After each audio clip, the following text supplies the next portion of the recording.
Olá pessoal, bom dia, uma boa tarde, uma boa noite. Você está aqui comigo mais uma vez para o nosso terceiro e último vídeo da nossa série maravilhosa, que já está com 2 vídeos incríveis no nosso canal e você precisa conferir. Você tem a obrigação de ir lá conferir esses vídeos, cara.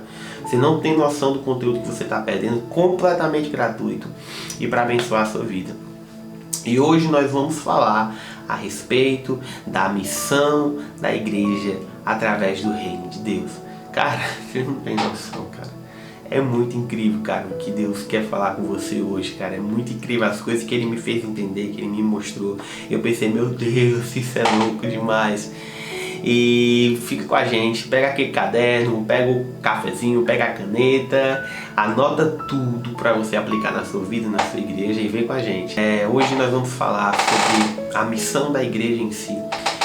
Se você assistiu o vídeo anterior, você entendeu a necessidade de nós termos em nós o caráter de Deus. A necessidade de termos vivo em nós o caráter do Senhor. Ou seja, sermos pessoas completamente mortas e o sentimento, a verdade, a força de Cristo vive em nós, nos movendo. E quando você vai ver, por exemplo, o capítulo 28 de Mateus, quando Jesus está ali se despedindo das pessoas, ele já tinha morrido, ele já tinha ressuscitado, ele estava subindo aos céus. E você vai ver que Jesus ele vai trazer para aquelas pessoas um seguinte direcionamento. Ele vai dizer para as pessoas a seguinte coisa: olha, deixa eu te falar, vocês vão pelo mundo, façam discípulos, guardem, ensinem tudo o que eu vos ensinei, batizem pessoas e tudo mais. Não necessariamente nessa ordem, só estou aqui parafraseando para vocês, certo? E Jesus dá essa ordem para aquelas pessoas e para os discípulos, para eles ensinarem, para eles viverem, para eles batizarem pessoas. Ou seja, Deus ele quer que você entenda o caráter dele, que você viva o caráter dele, e Deus quer que você ensine esse caráter, que você passe esse caráter para o máximo de pessoas possíveis. Certo? Ou seja, isso faz parte da missão da igreja. Em Mateus capítulo 25, ele vai trazer a parábola das virgens e as candeias, certo? O que é a candeia? É tipo uma lanterna, que naquela lanterna se colocava o azeite, que é tipo um óleo que servia de combustível para acender o fogo. No nosso cearense aqui, né, no nosso cearês, seria o que a gente conhece como lamparina. É as famosas lamparinas mesmo, pessoal. Então, pessoal, Jesus ele naquele momento ele ensina aquela parábola, e é muito interessante a gente analisar um pouco sobre isso. Porque a mulher naquele momento, exatamente a mulher virgem, ela representa a igreja de Deus. E ali, aquelas mulheres que recebem aquele azeite, depois você vai lá e lê, que é muito interessante, aquele azeite, aquela candeia. O azeite na Bíblia, ele representa a unção. E a unção, em vários momentos da Bíblia, ela tem um caráter de capacitação, de autoridade para se realizar algo. Você vai ver que quando Deus ele vai ungir profetas, quando ele vai ungir reis, como por exemplo ele ungiu o rei Davi, através da vida de Samuel, é derramado o óleo, é derramado o azeite na cabeça de Davi, ou seja, ele é ungido rei. Então a unção, o azeite, ele representa exatamente uma autoridade, uma função delegada, digamos assim. Então, quando Deus ele fala daquele azeite, o azeite representa ali para aquelas mulheres, para aquelas virgens que representam a igreja, ou seja, a unção da igreja, a missão da igreja, aquilo que foi delegado. E aquele azeite, aquela unção traz uma chama, que quer dizer um fervor. Ou seja, quando ele mostra o exemplo daquelas mulheres, que naquele contexto elas receberam aquelas candeias, e Jesus fala que elas deveriam cuidar daquilo para que quando o noivo chegasse ainda tivesse um azeite suficiente para que o fogo estivesse azeite, porque senão eles iam ficar. Ele está mostrando ali, ele está assemelhando e apresentando para nós a igreja do Senhor. Porque quando a gente olha para essa passagem de Mateus 25, a gente vai ver que algumas virgens descansaram, o seu azeite secou e elas não se preocuparam de colocar mais azeite. Elas não se preocuparam em manter o azeite ali, elas não se preocuparam em manter a chama acesa. E quando o noivo chegou, que elas foram pedir azeite para as que estavam ainda com azeite, que estavam com a chama acesa, aquele azeite ele não era suficiente para as que tinham se perdido. E algumas ficaram com esse azeite que sustentou a chama, a luz, né? E o que é legal a gente analisar aqui? Que quando nós olhamos para nós, quando nós olhamos para a igreja, a gente precisa entender que a gente não pode dormir como igreja. A gente não pode deixar que a nossa missão, que a nossa unção vá embora. A gente não pode deixar que o fogo se apague, porque se a igreja do Senhor, se eu e você esquecermos a nossa missão, ou seja, a nossa unção, se nós esquecermos para o que nós fomos chamados, para aquilo que nós temos que fazer, o nosso desejo, o nosso fervor vai diminuir. E vai acontecer o que tem acontecido em muitas igrejas hoje em dia. As pessoas elas só querem saber de ir para o culto no domingo, às vezes na semana, e elas querem a sua bênção, e elas querem aliviar a sua consciência porque elas foram lá e prestaram culto a Deus, e elas dizem para elas mesmas: cara, eu já prestei culto para Deus, eu não estou cometendo certo pecado, tá tudo tranquilo para mim, eu não preciso me preocupar com nada, tá tudo ok, show, beleza. Você está super enganado com isso, cara.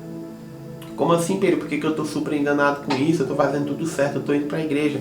Mas o que Deus nos chama não é somente para ir para a igreja, é para viver a nossa missão. É para viver aquilo que nós somos chamados para ser. Porque se quando Jesus voltar, ele vê que a sua igreja esqueceu a sua missão, aquelas pessoas vão ficar.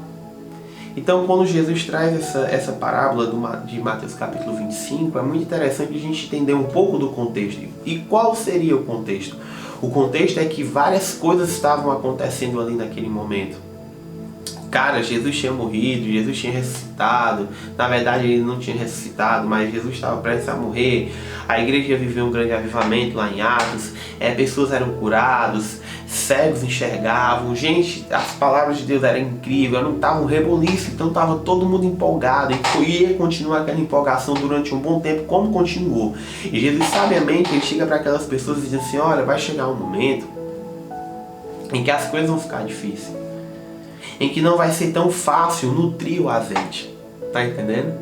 Por que aquelas mulheres não tinham azeite suficiente para dar para as outras? Só tinham azeite para elas. Porque a gente vai viver, a gente está vivendo dias difíceis, que sem dúvida não é fácil você manter a sua missão. E eu quero que você entenda aqui que missão da igreja não é sobre serviço, mas é sobre o seu comportamento como cristão, é sobre a sua fidelidade a Deus, é como eu falei no começo, sobre viver em nós o que Jesus nos ensinou, que Jesus disse para a igreja quando ele foi subir: olha, guardem o que eu vos ensinei. Então, viver a nossa missão também como igreja é guardar o que ele nos ensinou. Quando Jesus disse: não peque, não adultere, não cometa imoralidades. Então, essa também é a nossa missão, é nos guardarmos santos ao Senhor. Então, quando Deus ele mostra aquela parábola de Mateus capítulo 25, e ele mostra que aquelas mulheres não tinham azeite suficiente para sustentar as outras, o que ele está tentando nos dizer: olha, gente, está tudo legal, a empolgação aqui está top, nós estamos aqui pegando fogo, show de bola, tá avivamento puro, mas vai chegar dias que não vai ter avivamento. Vai chegar dias que as coisas também vão ficar difíceis. Vai ter dias que a gente vai esfriar um pouco, e vai ter dias que vai ser difícil se manter fiel, vai ter dias que o mundo vai estar tão mal, a igreja vai estar fria, que vai ser difícil manter fiel. E é como se ele estivesse dizendo: cada um vai ter que cuidar de você. Então nós já vivemos na realidade isso. E o confronto que Deus nos traz é para a igreja: vocês precisam ser fiéis ao Senhor, mesmo com as coisas, mesmo quando tudo estiver difícil. A gente olha para o Brasil hoje, a gente olha para a realidade do mundo hoje, a gente clama muito para o avivamento. Eu quero um avivamento, a gente chora para o avivamento, eu também choro para o avivamento. Mas a gente precisa entender que realmente os dias são maus. E o que o meu trabalho, o seu, é se manter fiel para que a nossa missão, que o nosso entendimento como igreja do Senhor possa manter vivo a nossa chama, a nossa empolgação de servir a Deus. E para concluir, eu quero dizer para você que deixou a chama se apagar: volte para o Senhor. Volte para os pés do Senhor. Busque a Deus até encontrá-lo. Busque a Deus até você não ter mais forças. Vá no seu quarto, abra a sua Bíblia, leia, exclame pelo Senhor, chore por Ele, até você encontrá-lo. Não se conforme enquanto você não encontrar, porque a palavra de Deus diz que todo aquele que procurar vai achar. Existe ainda, os céus estão abertos para nos encontrar.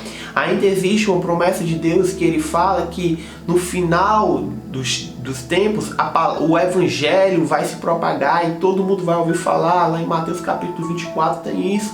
E Jesus também vai nos dizer que aquele que perseverar até o fim será salvo. Então o que você tem que fazer é buscar essa chama e você tem que perseverar até o fim. Se você é uma noiva que dorme nesse momento, o noivo ainda não chegou. Infelizmente o noivo ainda não está às portas, então ainda dá tempo você se levantar, então dá tempo você acordar do seu sono e nutrir a tua unção e aumentar o teu azeite, acender a tua chama. Ainda há tempo de você acordar. Então, eu quero te pedir que se você gostou desse vídeo, você possa compartilhar, que você possa curtir, que você possa deixar um ótimo comentário pra gente, tá bom?